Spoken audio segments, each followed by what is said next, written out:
Assalamualaikum warahmatullahi wabarakatuh. Perkenalkan, kami dari kelompok 6 yang beranggotakan Ita Lestari, Labibatul Lahina, Muhammad Bani Anggarisi, dan Muhammad Dias akan mempresentasikan tentang teori behavioristik menurut Skinner. Sebelumnya, mari kita mengenal Bruce Frederick Skinner terlebih dahulu. Bruce Frederick Skinner merupakan seorang psikolog Amerika Serikat yang terkenal dengan aliran behaviorisme. Skinner banyak menyinggung pemikirannya yang menyebutkan bahwa setiap manusia bergerak karena mendapat rangsangan dari lingkungannya. Sistem tersebut dinamakan dengan cara kerja yang menentukan. Bruce Frederick Skinner lahir pada tanggal 20 Maret 1904 di kota kecil Susquehanna, Pennsylvania. Ayah Skinner adalah seorang pengacara sedangkan ibunya adalah seorang ibu rumah tangga. Pada tahun 1989, Skinner didiagnosis menderita leukemia dan meninggal pada 18 Agustus 1990 di Cambridge, Massachusetts. Saat itu, pada 10 hari sebelum kematiannya, ia diberikan penghargaan prestasi seumur hidup oleh American Psychological Association. Skinner menempuh pendidikannya di bidang bahasa Inggris dari Hamilton College. Setelah itu, ia melanjutkan studi di bidang psikologi, tepatnya di Universitas Harvard. Pada tahun 1936, Skinner mengajar di Universitas Minnesota. Pada tahun 1948, ia beralih mengajar di Universitas Harvard sampai akhir hayatnya. Salah satu pencapaian dari karya terbaiknya yaitu Walden 2. Selanjutnya, apa kontribusi Skinner di bidang psikologi? Yang pertama, merupakan penerapan teori operant conditioning, yaitu teori yang dikembangkan oleh Skinner sendiri. Teori tersebut mengungkapkan bahwa tingkah laku pada dasarnya bukan hanya sekedar respon pada stimulusnya. Tingkah laku lebih pada tindakan tertentu yang disengaja atau biasa disebut dengan operan. Istilah operant conditioning memiliki arti umum, yaitu conditioning perilaku. Selain itu, istilah operant memiliki arti sebagai operasi. Arti dari istilah tersebut maksudnya adalah dapat mengakibatkan organisme melakukan perbuatan tertentu terhadap lingkungannya. Selanjutnya, Skinner juga memberikan pengaruh terhadap pengembangan teori behaviorisme berkaitan dengan psikologi belajar, yaitu teori belajar behavioristik. Ia menjadi salah satu tokoh behaviorisme yang tidak menggunakan teori-teori awal dari pendiri behaviorisme dalam identifikasi faktor khusus yang berpengaruh terhadap proses belajar. Karena kemutakhiran pemikirannya ini, pemikiran Skinner mempengaruhi proses pembelajaran yang diterapkan dalam bidang pendidikan. Selanjutnya, Skinner juga turut mengembangkan sebuah teori bernama teori modifikasi perilaku kognitif. Teori ini digunakan untuk pengobatan stres akibat belajar. Peran Skinner dalam hal ini adalah mengembangkan teori tersebut. Teori ini awalnya digagas oleh John Bordus Watson pada tahun 1920 dan diadopsi oleh Ivan Pavlov pada tahun 1950-an. Skinner bersama dengan Hans Eysenck mengembangkan teori ini melalui penelitian klinis. Hasil pengembangannya kemudian memunculkan satu pendekatan baru yang disebut kognitif behaviorisme. Asas pengkondisian operan oleh Skinner dimulai awal tahun 1930-an pada waktu keluarnya teori stimulus respon. Istilah-istilah seperti cues atau pengisyaratan, purposive behavior yaitu tingkah laku purposif, dan drive stimuli atau stimulus dorongan dikemukakan untuk menunjukkan daya suatu stimulus untuk memunculkan atau memicu suatu respon tertentu. Pada dasarnya, teori pengkondisian operan atau operant conditioning yang dikembangkan oleh Skinner ini bermula dari pemikiran Thorndike di tahun 1911. Thorndike memunculkan teori ini setelah kemunculan teori classical conditioning yang disampaikan oleh Pavlov. Kemudian Thorndike untuk meyakinkan teori temuannya, maka ia melakukan penelitian atau percobaan pada binatang. Binatang yang dijadikan bahan uji coba diletakkan di sebuah kotak, yaitu kotak teka-teki. Setelah beberapa kali percobaan, ternyata binatang bisa keluar dari kotak teka-teki dengan cepat. Dari beberapa kali percobaan itulah, Thorndike mengungkapkan sebuah hipotesis, yaitu apabila suatu respon berakibat menyenangkan, kemungkinan besar menciptakan respon lain yang sama. Nah, hipotesis ini sudah dikembangkan dengan istilah hukum akibat atau law of effect. Setelah Thorndike sukses dengan penemuan teorinya, maka Skinner mulai mengembangkan teori yang telah diungkapkan oleh Thorndike.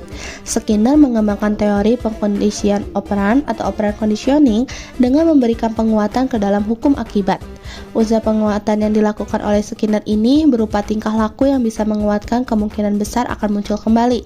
Sementara itu, tingkah laku yang tidak bisa menguatkan kemungkinan besar akan terhapus atau menghilang. Dengan demikian, teori operan conditioning ini sangat berkaitan dengan psikologi belajar. Dengan teori ini, suatu kegiatan belajar mengajar sangat bergantung terhadap respon yang telah dilakukan oleh seseorang. Skinner percaya bahwa suatu perubahan tingkah laku seseorang itu akan ada konsekuensinya. Selain itu, Skinner juga yakin bahwa setiap orang pasti akan belajar demi meningkatkan atau menguatkan tingkah lakunya agar tidak mendapatkan ganjaran yang buruk. Pada teori operan conditioning, tingkah laku seseorang ini bisa dilakukan berulang kali atau bahkan bisa saja menghilang. Semua itu tergantung dari keinginan orang tersebut. Nah, Skinner ini mengembangkan teori operan conditioning ini melalui penelitian dengan menggunakan seekor tikus. Tikus yang dijadikan bahan penelitian dan percobaan itu diletakkan di dalam sebuah peti yang dinamakan Skinner box atau kotak Skinner. Nah, si kotak Skinner ini itu terdiri dari dua macam komponen utama, yaitu manipulandum dan alat pemberi reinforcement. Pada dasarnya, kedua komponen utama itu sangat berkaitan, sehingga bisa menciptakan kotak Skinner yang ideal. Manipulandum adalah suatu komponen yang bisa dimanipulasi, serta setiap gerakannya sangat berkaitan dengan reinforcement. Komponen-komponen yang ada di Skinner box berupa tombol, pengungkit, dan jeruji. Ketika seekor tikus berada di dalam kotak Skinner, maka tikus tersebut akan mencari jalan-jalan mengelilingi kotak Skinner untuk mendapatkan hal yang diinginkan. Kemudian, setelah mengelilingi kotak Skinner, tikus tersebut memunculkan tingkah laku yang menyebabkan tombol pengungkit tertekan. Ketika tombol pengungkit tertekan, maka keluarlah butir-butir makanan yang kemudian masuk ke dalam kotak Skinner. Teori operan conditioning yang dikembangkan oleh Skinner didasari oleh dua hukum operan, yaitu Law of Operant Conditioning dan Law of Operant Extinction. Nah, Law of Operant Conditioning adalah adanya perubahan perilaku yang dibarengi dengan stimulus penguat, sehingga kekuatan perilaku itu akan meningkat. Sementara itu, Law of Operant Extinction adalah adanya perubahan perilaku yang diperkuat dengan sebuah proses conditioning dan tidak dibarengi dengan stimulus penguat, maka bisa menurunkan kekuatan dari perilaku tersebut. Nah, dari eksperimen yang telah dilakukan oleh Skinner dengan menggunakan tikus ini, maka ia menyatakan bahwa dalam kegiatan belajar mengajar harus memerhatikan penguatan. Dalam hal ini, penguatan sangat berkaitan dengan stimulus dan respon. Dengan kata lain, stimulus dan respon akan bertambah kuat jika diberikan penguatan. Selain itu, Skinner juga membagi penguatan ke dalam dua jenis, yaitu penguatan positif dan penguatan negatif. Pada umumnya, penguatan positif berupa apresiasi, hadiah, penghargaan perilaku baik, dan lain-lain. Sedangkan penguatan negatif berupa tidak adanya apresiasi terhadap tugas yang telah dikerjakan, perilaku yang tidak menyenangkan, dan sebagainya. Kelebihan dan kelemahan teori Skinner. Kelebihannya yakni, pada teori ini, pendidik diarahkan untuk menghargai setiap anak didiknya. Hal ini ditujukan dengan dihilangkannya sistem hukuman. Hal itu didukung dengan adanya pembentukan lingkungan yang baik, sehingga dimungkinkan akan meminimalkan terjadinya kesalahan. Lanjut kekurangan, yakni tanpa adanya sistem hukuman akan dimungkinkan akan dapat membuat anak didik menjadi kurang mengerti tentang sebuah kedisiplinan. Hal tersebut akan menyulitkan lancarnya kegiatan belajar mengajar. Dengan melaksanakan mastery learning, tugas guru akan menjadi makin berat. Beberapa kekeliruan dalam penerapan teori Skinner adalah penggunaan hukuman sebagai salah satu cara untuk mendisiplinkan siswa. Menurut Skinner, hukuman yang baik adalah anak merasakan sendiri konsekuensi dari perbuatannya.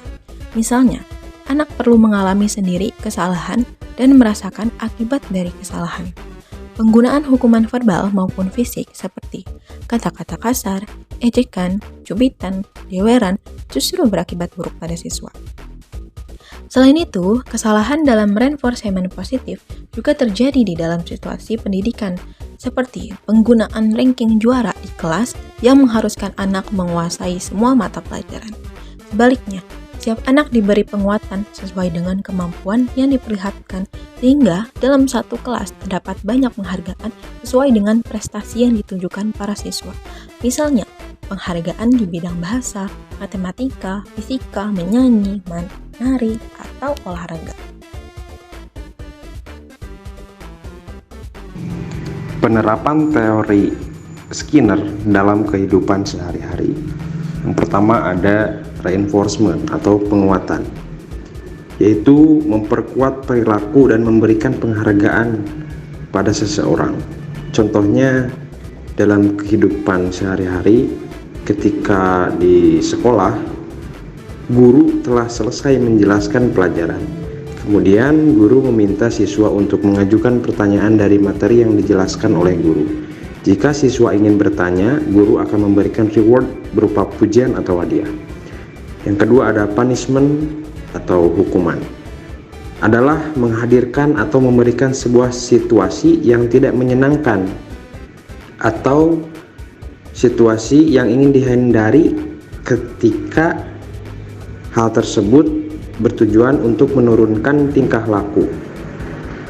Contohnya menegur orang ketika orang itu membuat masalah dan tidak bisa menyelesaikannya. Yang ketiga ada saving. Pembentukan adalah menggunakan langkah kecil yang disertai dengan feedback untuk membantu siswa mencapai tujuan yang ingin dicapai. Misalnya, mengajarkan anak kecil menata sepatunya dengan rapi dengan menunjukkan cara menata yang benar dan kemudian membiarkan anak-anak melakukannya sendiri.